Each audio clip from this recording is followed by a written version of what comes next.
when they were filming the 2 stuff as well, because Needles isn't in the 3rd movie except for that scene. The girlfriend, those are her only 2 scenes, right? So Right. they would have needed to. They could have let them go and then film the entirety of 3. Yeah, if I didn't see any direct notes on that, but if I were coming from the industry myself, if I were to be mapping out how you would film these back to back, right? You probably the last bit of scenes you'd film or 2 would be everything with Jennifer, right, with Claudia Wells, and then not Claudia Wells.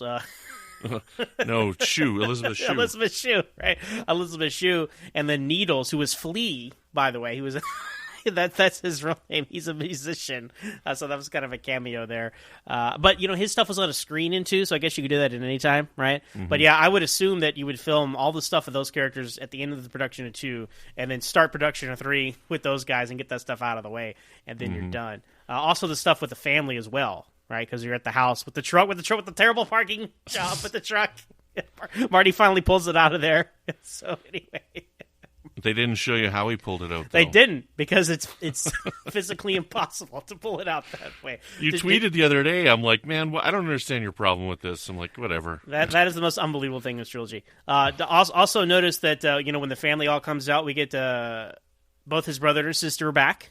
Mm-hmm. They were not in the second one. Mark McClure was, but the actress Mary Jo Spencer, I believe, if memory serves, was the actress's name that played his sister. She was pregnant at the time, so they didn't have her in 2, and they said, well, if we can't have the sister, let's not have the brother, so they cut out Mark McClure's scene in the alternate 1985. But anyway, the whole family comes out of the house this time, and Marty's going to drive off, and they're talking about his costume, and Mark McClure's like, oh, look like Clint Eastwood, right? But notice that George McFly just kind of wanders out and stays far away, and he has sunglasses on because, again, that's not Crispin Glover, right? So they're just still hiding him back there. But again, you don't notice it. They don't draw attention to it. And if I didn't get into these movies and all the behind-the-scenes stuff like I did when I got older, I would really never know and never really take notice of it. So I wonder if Crispin Glover thinks this is the best trilogy of all time.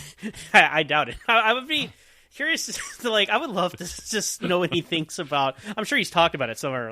But if you ever watch these, how a lot of actors no, I never bothered, right? But they did, right? They watch these. I mean, they can't help them. I mean, I don't. Maybe they don't. Maybe they really don't. But I know a lot of actors claim that never.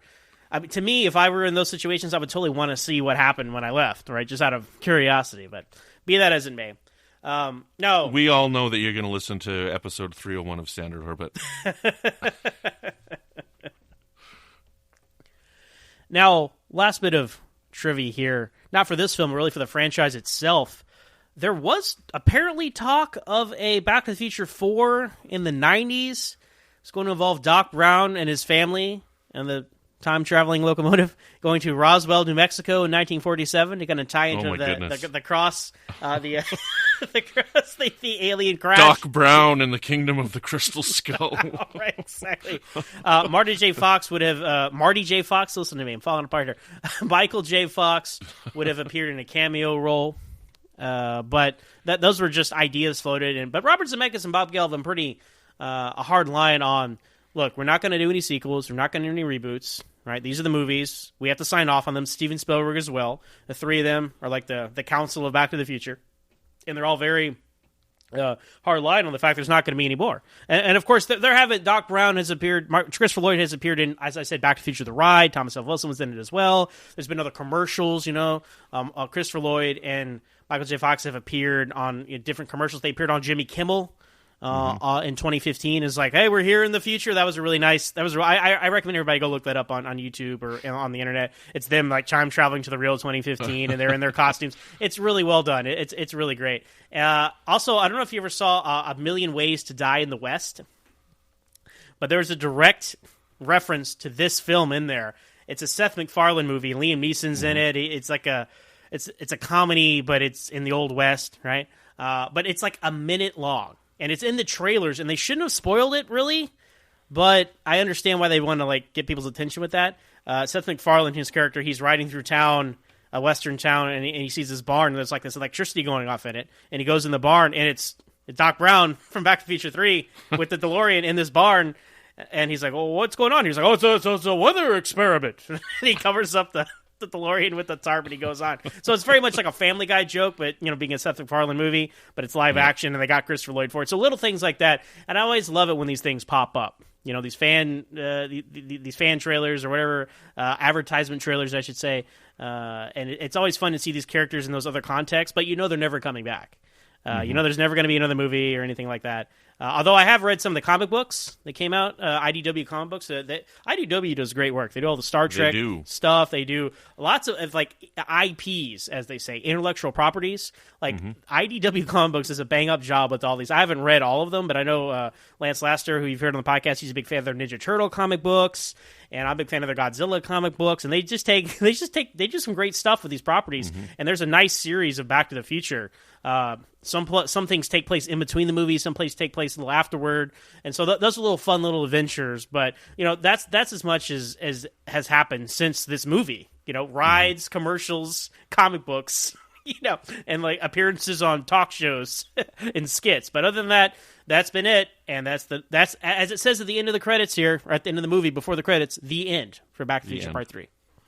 The movie producers at Universal are sitting there eagerly anticipating the death of Robert Zemeckis. You joke. That's not a joke. I'm a big fan of the IDW Star Trek comics, so maybe I'll check out those Back to the Future ones.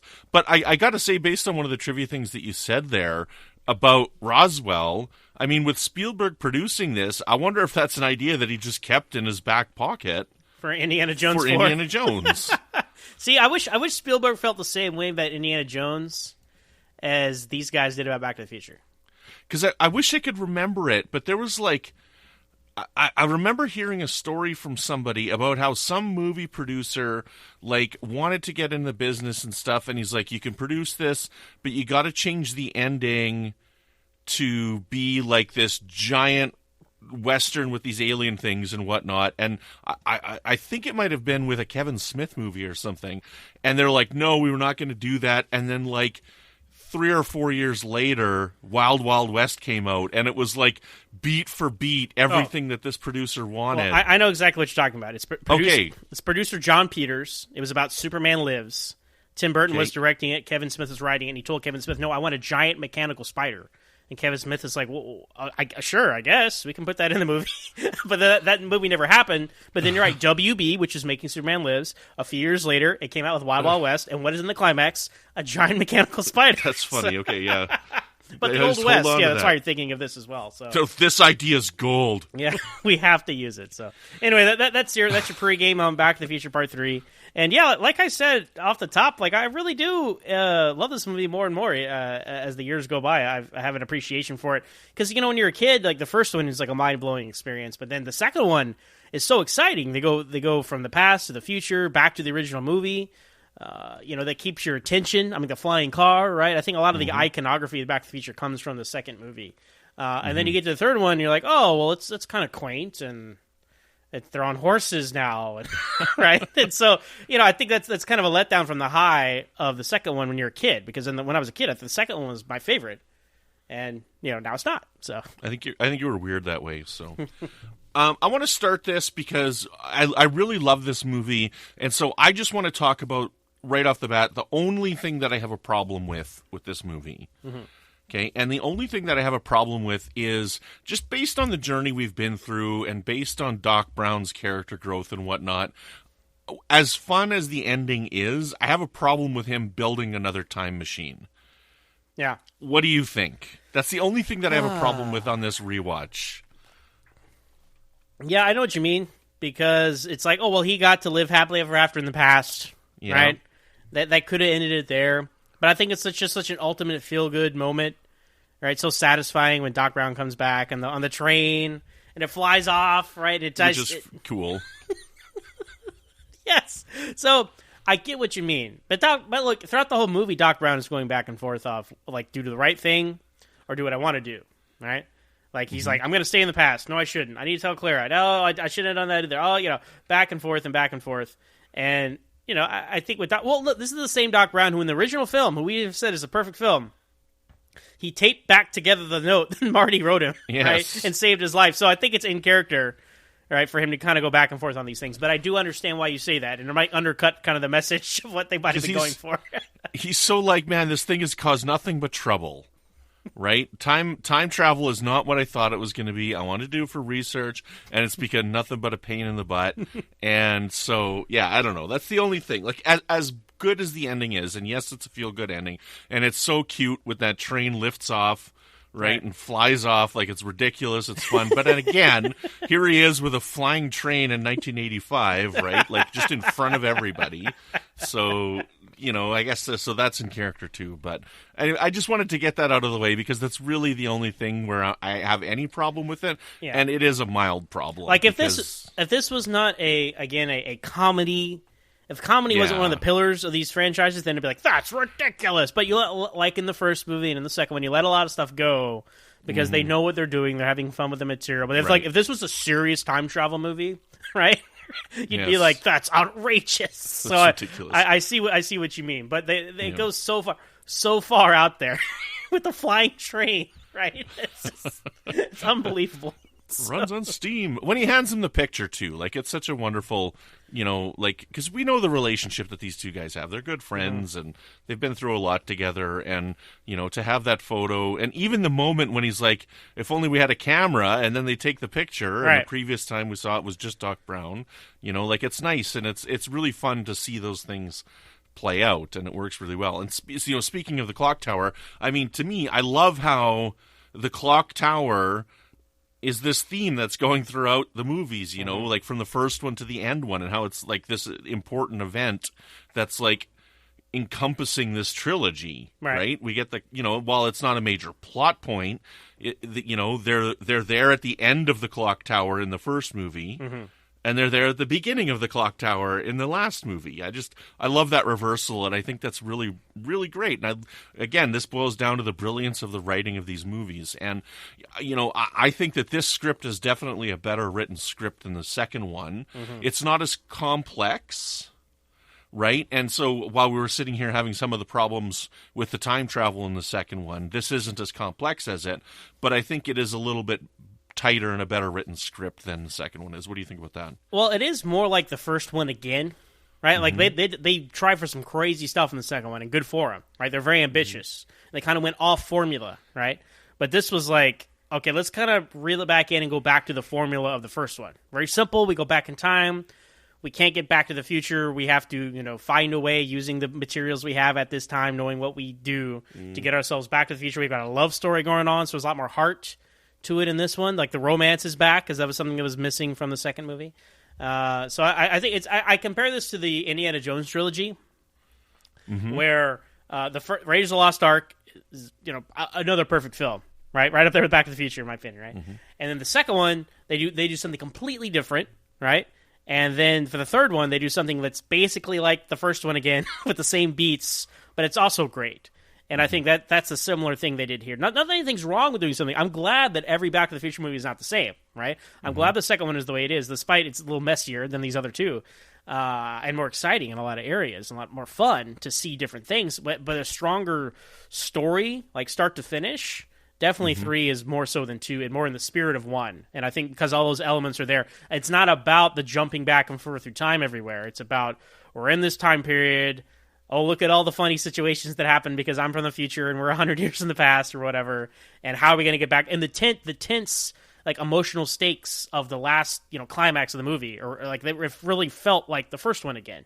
Because you really don't know. You're like, what's going to happen? Is Clara going to make it? Is she not? Her and Doc, you want them to make up, right? There's so much going on. With the second one, like, you kind of knew that Marty was going to stop Biff in the second one, right? In that little car chase. But the end chase, if you will, of this one, the ticking clock of the train going down the track, is very similar to the clock tower and the lightning in the first one. And I think this is a great, like, way of giving you the same thing but different, which is what we always talk about, that like what great sequels are. And that's what this is in comparison to the first one. That's why I think it's overall stronger than the second one. Yeah, it absolutely is the same thing but different. You know, the train, utilizing what's there. The train is a really great idea, because it's like, how are you going to get it up to 88 miles an hour? There's no roads. There's no flat spots where they can do this. So it really is the only solution, but it's a really unique solution to the time period, you know, and they've got to do some interesting stuff to get there, right? They've got to rob the train, so they're like, put your mask on, right? And is this a stick-up? It's this a science experiment, right? Like, what? So, I mean, I'm mind-boggled to watch it and see how short that train is, right? I mean, you know how long trains are nowadays, right? You know, 100, 150 cars long, and this is like 4. So...